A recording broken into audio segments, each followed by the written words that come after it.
साथियों, आप सभी लोग हमारे YouTube चैनल स्टडी विद दिलदार सर में स्वागत है। तो आज हम लोग इलेक्ट्रिक चार्ज एंड फील्ड का जो लास्ट टॉपिक है समविभवी पृष्ठ, तो आज हम लोग इसको खत्म करने की कोशिश करेंगे और हम लोग आने वाली क्लास में, अगली क्लास में कैपेसिटर स्टार्ट करेंगे, धारिता को पढ़ेंगे हम लोग। तो इसको समझिए कि समविभवी पृष्ठ क्या होता है। कि ऐसा पृष्ठ, समझिएगा, ऐसा पृष्ठ जिसकी प्रत्येक बिंदु पर विभव समान हो। क्या हो? विभव क्या हो? समान हो, समान होता है, उसे समविभवी पृष्ठ कहते हैं। समविभवी वर्ड से हमको यह मालूम चलता है कि सम का मतलब बराबर होता है, समान होता है, और विभव का मतलब तो वोल्ट होता है। कि ऐसा पृष्ठ होना चाहिए कि जिस पृष्ठ पे प्रत्येक बिंदु पे, पृष्ठ के प्रत्येक बिंदु पे विभव क्या होना चाहिए? समान होना चाहिए। यहाँ पर भी विभव सेम है, यहाँ पर भी विभव सेम है, यहाँ पर भी विभव सेम है, यहाँ पर भी विभव क्या सेम है, यहाँ पर भी विभव क्या है सेम है, यहाँ पर भी विभव क्या है ऐसा। ऐसी ही पृष्ठ को हम लोग क्या बोलते हैं? समविभवी पृष्ठ बोलते हैं, इक्विपोटेंशियल सरफेस बोलते हैं। अच्छा, इसके गुण क्या है? ये इंपॉर्टेंट है, ये पूछता है सवाल में कि समविभवी पृष्ठ के गुण क्या है। ऑब्जेक्टिव में भी सवाल पूछता है। कैसे पूछता है उसको समझेंगे कि समविभवी पृष्ठ के गुण धर्म। देखिए, समविभवी पृष्ठ के प्रत्येक बिंदु पर विभव समान होते हैं। बात सही बात है कि जो समविभवी पृष्ठ है उसके प्रत्येक बिंदु पे, यहाँ पर भी, यहाँ पर भी, यहाँ पर भी, यहाँ पर भी, सब जगह प्रत्येक बिंदु में विभव क्या रहेगा? समान रहेगा। ठीक है। दूसरा पॉइंट, समविभवी पृष्ठ पर किया गया कार्य शून्य होता है। देखिए, ये बहुत इंपॉर्टेंट है, इसको यहाँ पर BVI लगा दीजिए। मतलब ऑब्जेक्टिव में ऐसे पूछता है कि समविभवी पृष्ठ पर किया गया कुल कार्य क्या होता है। ऑप्शन रहेगा अनंत, शून्य, इनमें से कोई नहीं, या एक से अधिक। तो समविभवी पृष्ठ पर किया गया कार्य क्या होता है? ये शून्य होता है। ठीक है, तो इस चीज को याद रखिए। अगला तीसरा पॉइंट, दो समविभवी पृष्ठ कभी भी एक दूसरे को प्रतिच्छेद नहीं करेगा। समविभवी पृष्ठ जो है, जैसे इलेक्ट्रिक फील्ड लाइन, विद्युत क्षेत्र रेखाएं कभी भी एक दूसरे को प्रतिच्छेद नहीं करती है, तो सेम कंडीशन समविभवी पृष्ठ के साथ है। तो कभी भी दो पृष्ठ एक दूसरे को प्रतिच्छेद नहीं करेगा। ठीक है। लेकिन एक पॉइंट इसमें और जोड़ सकते हैं कि जो इलेक्ट्रिक फील्ड लाइन होता है, इलेक्ट्रिक फील्ड लाइन होता है, समविभवी पृष्ठ पर क्या होता है? लंबवत होता है। मतलब विद्युत क्षेत्र रेखा है, समविभवी पृष्ठ पर क्या होता है? लंबवत होता है। एक पॉइंट यहाँ से हम लोग इसको नोट कर सकते हैं। ठीक है, तो ये बहुत इंपॉर्टेंट है, इसको नोट कीजिए। तो फिर हम लोग आगे देखते हैं कि विद्युत क्षेत्र और विद्युत विभव में संबंध क्या है, इसको नोट कीजिए। चलिए, हम लोग विद्युत क्षेत्र तथा विद्युत विभव में संबंध को समझते हैं। ये भी बहुत इंपॉर्टेंट है। ये भी पूछता है कि 2 मार्क्स में इसको संबंध को पूछता है, प्रूव करने के लिए देता है, और ऑब्जेक्टिव में तो इसको पूछना ही पूछना है कि विद्युत क्षेत्र और विद्युत विभव में संबंध क्या है, निम्न में से कौन सा सत्य है। तो उसका जो फॉर्मूला आएगा, डेरिवेशन आएगा, उसको याद रखना, और इस डेरिवेशन को भी याद रखना है। चलिए समझते हैं कि ये मेरा क्या है? एक चार्ज है प्लस क्यू चार्ज है। ठीक है, हमने किसी चार्ज को लेके आ रहा है, क्यू नोट को लेके आ रहा है, क्यू नोट को बिंदु ए तक लेके आ रहा है, ए तक लेके आ रहा है। ठीक है, बिंदु ए तक लेके आ रहा है। देखिए ध्यान से कि अब ये वाला दूरी, जब क्यू नोट को यहां से इन दोनों के बीच में जो बल लगेगा वो इधर की ओर बल लगेगा, इधर की ओर लगेगा। ठीक है, और उसके बाद डिस्प्लेसमेंट जो होगा वो इधर की ओर होगा। डिस्प्लेसमेंट किधर की ओर होगा? इधर की ओर होगा, dx मान लीजिए। ठीक है, dx मान लीजिए, डिस्प्लेसमेंट इधर की ओर होगा। तो फोर्स इधर लग रहा है, डिस्प्लेसमेंट इधर लग रहा है, तो दोनों के बीच का कोण कितना होगा? 180 डिग्री होगा। ठीक है, तो इस चीज को याद रखिएगा। अब समझिए, चूंकि कार्य बराबर W बराबर, या DW बराबर, DW बराबर लिखिए, DW बराबर F dot dx, F dot dx, F vector dot ds। देखिए, DW बराबर F dx cos F dx cos 180 degree, क्योंकि cos थीटा जो आएगा, थीटा का मान कितना है? 180 डिग्री। अच्छा, DW इक्वल टू छोटा सा कार्य इक्वल टू कितना? F dx, एक cos 180 डिग्री का मान कितना? -1 होता है। तो यहां से DW बराबर कितना निकल के आया? माइनस F dx निकल के आया। एक ये हो गया, इसको समीकरण 1 मान लीजिए। चूंकि जो विभव द्वारा जो कार्य किया होगा, DW बराबर, चूंकि Q इंटू डी भी, छोटा सा विभव के कारण कार्य क्या होता है? DW बराबर Q इंटू डी भी होता है। ठीक है, Q इंटू डी भी। अच्छा, इसको समीकरण क्या मान लीजिए? 2 मान लीजिए। ठीक है, देखिए समीकरण 1 और 2 से, समीकरण 1 और 2 से, ठीक है, देखिए दोनों का लेफ्ट हैंड साइड बराबर, तो राइट हैंड साइड पे क्या होगा? बराबर होगा। तो minus F D X is equal to Q D V होगा।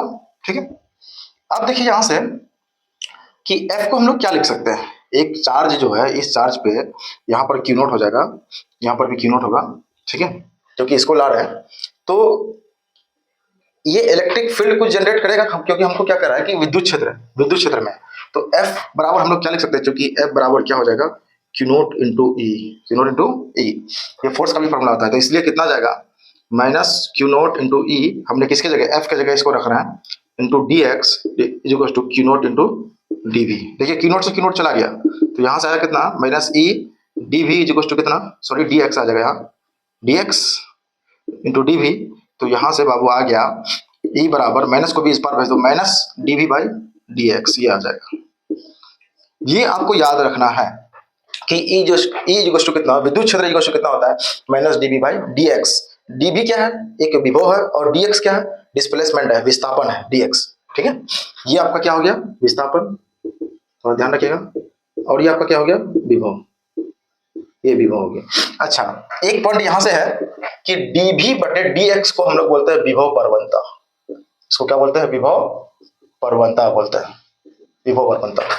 इसका मात्रक क्या हो जाएगा, विभव परवंता का जो मात्रक होगा वोल्ट पर मीटर, क्या हो जाएगा, वोल्ट पर मीटर, है ना। इसको या फिर हम लोग ऐसे भी लिख सकते हैं, वोल्ट पर मीटर, इसको ऐसे भी लिख सकते हैं। इस चीज को समझेगा, बहुत आसान है, इसको नोट करते चलिए, ठीक है।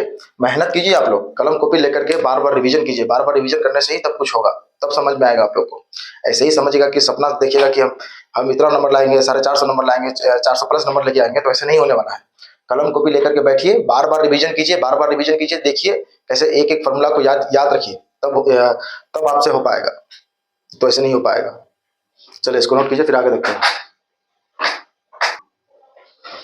चलिए, इसमें जो है विद्युत क्षेत्र और वोल्ट में जो संबंध था, उसमें से एक फॉर्मूला को हम लोग लिए हैं, उस चीज को समझिएगा। क्योंकि v बराबर कितना दिया, यदि v बराबर वोल्ट बराबर 2x square plus 3x volt है, तो x बराबर 3 पर विद्युत क्षेत्र याद कीजिए, विद्युत क्षेत्र का मान क्या होगा। क्योंकि दिया क्या है, देखिए समझिएगा, 2x स्क्वायर प्लस 3x ये दिया हुआ है हमको, है ना। पूछ क्या रहा है, x बराबर 3 पे पूछ रहा है। तो चूंकि हम लोग इलेक्ट्रिक फील्ड बराबर क्या पढ़ चुके हैं, minus D X by minus D V by, sorry minus D V by D X, इसको तो पढ़ चुके हैं। अब आगे देखिए, जो इलेक्ट्रिक फील्ड निकालेंगे हम लोग, वो मोड में निकालते हैं, नेगेटिव नहीं लेते हैं, वो पॉजिटिव में लेते हैं। हालांकि संबंध ये minus D V by D X आता है, लेकिन हम लोग किस में लेंगे, मोड में, पॉजिटिव में लेंगे। देखिए, तो इसका भी पॉजिटिव करेंगे, D V by D X हो जाएगा। तो ये आपका क्या हो जाएगा, ई बराबर मोड, ये प्लस में हो जाएगा, तो डी का मान, v का मान कितना है, देखिए तो 2x square plus 3x divided by कितना, dx। अब ये यहाँ क्या गया, डिफरेंशिएशन आ गया, है ना। x के रेस्पेक्ट में हम लोग क्या कर रहे हैं, डिफरेंशिएशन कर रहे हैं। तो अब देखिए यहाँ से इसका डिफरेंशिएशन कितना आ जाएगा, e बराबर, ये आपका 2 तो मल्टीप्लाई में रहेगा, इनटू डिफरेंशिएशन का रूल क्या है कि जो पावर में उसको किस में लाओ, मल्टीप्लाई में लाओ, और पावर में क्या कर दो, 1 घटा दो, तो पावर में 2 माइनस 1 करेंगे प्लस 3, इसका 3x का डिफरेंशिएशन कितना, 3 आ जाएगा। अब देखिए e बराबर कितना, 2 दूनी 4x, 2 माइनस 1 के, तो x प्लस 3। अच्छा, x बराबर कितना पे पूछ रहा है, 3 पे पूछ रहा है, तो इसलिए इलेक्ट्रिक फील्ड बराबर कितना हो जाएगा, 4 गुना 3 प्लस 3, कितना चढ़ दिया, 12 प्लस 3 इक्वल्स टू कितना, 15 क्या हो जाएगा, ये वोल्ट पर मीटर, है ना। ये इलेक्ट्रिक फील्ड का भी मात्रक होता है वोल्ट पर मीटर। ये आपका आ गया, इसको नोट कीजिए, तब फिर हम लोग आगे देखते हैं। चलिए, अब आया क्या कि विद्युत क्षेत्र में विद्युत द्विध्रुव को घुमाने में किया गया कार्य। जब कोई एक विद्युत क्षेत्र ले लेते हैं हम लोग, ये विद्युत क्षेत्र है, समझिएगा ध्यान से इस चीज को, ये विद्युत क्षेत्र है। यहां से हमने क्या कर रहे हैं, ये एक द्विध्रुव बन रहा है, एक माइनस क्यू चार्ज है और एक प्लस क्यू चार्ज है। द्विध्रुव में घुमाएगा, ऐसे फोर्स लगेगा, इसमें इधर की ओर बल लग रहा होगा F, इसमें इधर की ओर बल लगेगा F, तब ना घूमेगा। तो विद्युत क्षेत्र में हम लोग घुमा गया, कार्य कितना होगा, वो किया गया कार्य क्या, वो चीज को समझ रहा है। अच्छा, पहले टॉर्क बराबर क्या होता है, टॉर्क बराबर हम लोग पढ़ चुके थे, क्या, बल युग्म आघूर्ण, P cross E, P vector cross E vector. तो यदि इसमें लिखा जाए, टॉर्क बराबर कितना जाएगा, PE sin थीटा, अब समझिए कि अभी मान लो कि इसको घुमा करके हमने कुछ ऐसा कर दिए, देखिए ध्यान से, इसको हमने घुमाए यहां से, है ना, यहां से हमको घुमाए थीटा एंगल पे घुमाए, कितना डिस्प्लेस हुआ, डी थीटा, है ना, ऐसे घुमाए, तो ऐसे घुमाए तो इधर की ओर आया, तो थीटा एंगल बना उसका।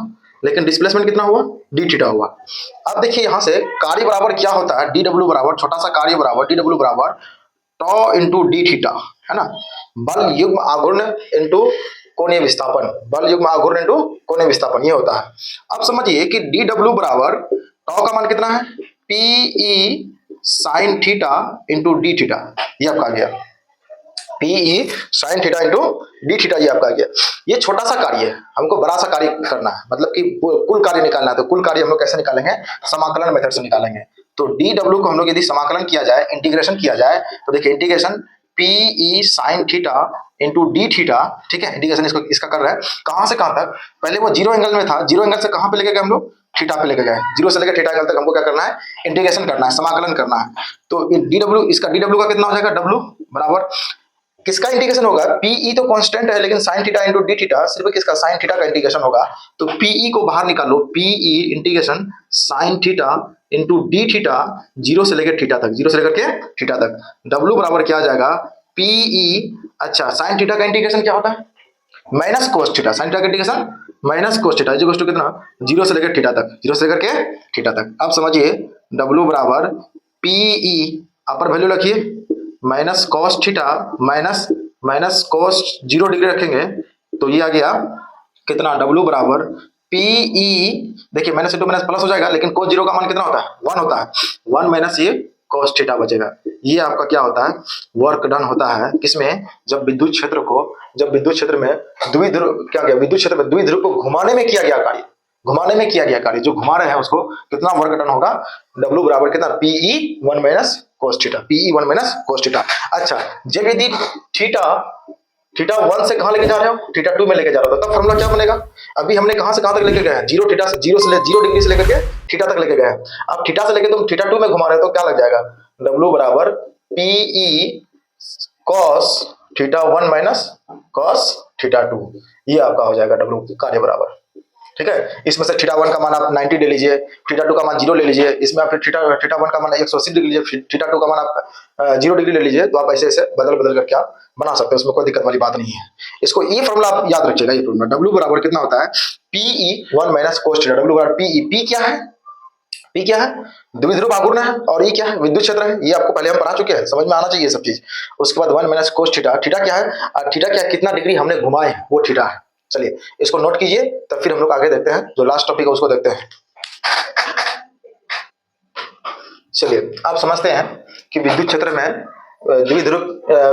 द्विध्रुव की स्थितिज ऊर्जा, अब स्थितिज ऊर्जा को समझते हैं, पोटेंशियल एनर्जी को समझते हैं। क्या है कि मान लेते हैं क्या है कि एक मेरा विद्युत क्षेत्र है, ठीक है, विद्युत क्षेत्र है, और एक डाइपोल बनता है माइनस क्यू और प्लस क्यू के कारण, ठीक है, माइनस क्यू और प्लस क्यू के कारण डाइपोल बनता है, ये विद्युत क्षेत्र है, इसमें कोई दिक्कत वाली बात नहीं है। पहला आप बताइए कि U1 कितना हो जाएगा, U1 जो होगा आपका क्या होगा, U1 क्या होगा बताइए, माइनस पीई होगा, U1 क्या हो जाएगा, माइनस पीई हो जाएगा। आप देखिएगा, इसको हम बता चुके हैं। फिर अच्छा U2 क्या हो जाएगा, पीई 1 माइनस कोस थीटा, ये हो जाएगा आपका, ठीक है। U2 इससे पहले बताया हम लोग, U2 बराबर कितना, पीई 1 माइनस कोस थीटा, ये स्थित ऊर्जा है। ये इनिशियल में आपका कितना था, माइनस पीई था, बाद में कितना हो गया U2 में, बाद में किसी एंगल पे चला गया, तो पीई 1 माइनस कोस थीटा पे चला गया। अच्छा तो U टोटल कितना हो जाएगा, स्थिति ऊर्जा, दोनों का सम हो जाएगा, बाद में जितना था, फिर शुरुआत में जितना था, फिर बाद में जितना, दोनों का क्या हो जाएगा सम, U1 प्लस U2। अच्छा U1 कितना, minus PE plus PE 1 minus cos theta, ये आपका हो जाएगा।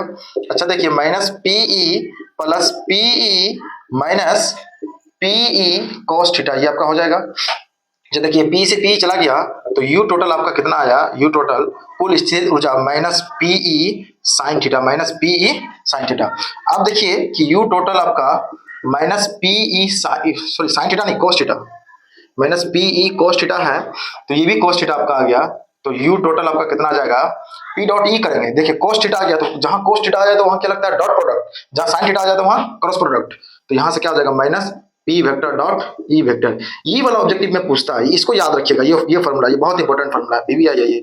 ये कई बार पूछा हुआ भी है कि विद्युत क्षेत्र में जो द्विध्रुव के कारण स्थितिज ऊर्जा क्या होता है, तो यू टोटल स्थितिज ऊर्जा बराबर minus P vector dot E vector, minus P vector dot E vector. तो ये था आपका विद्युत आवेश एवं क्षेत्र में आपका टॉपिक यहाँ समाप्त होता है। तो फिर हम लोग अगले दिन में हम लोग जो पढ़ेंगे विद्युत धारिता पढ़ेंगे।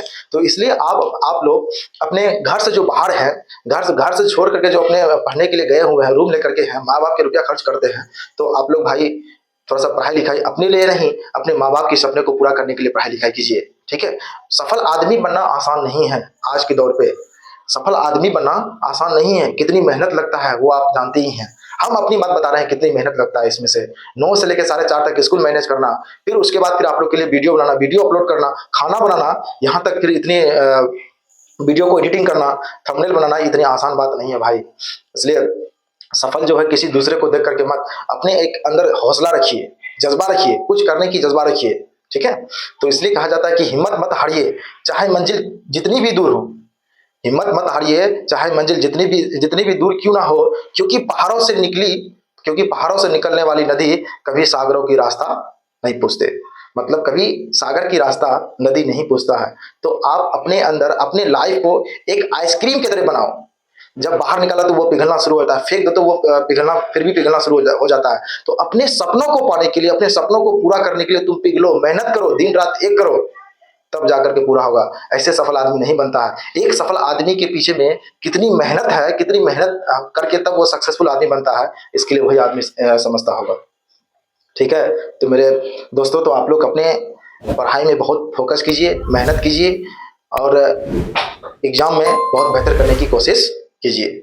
हम आपसे इतना ही कहेंगे। बहुत बहुत धन्यवाद।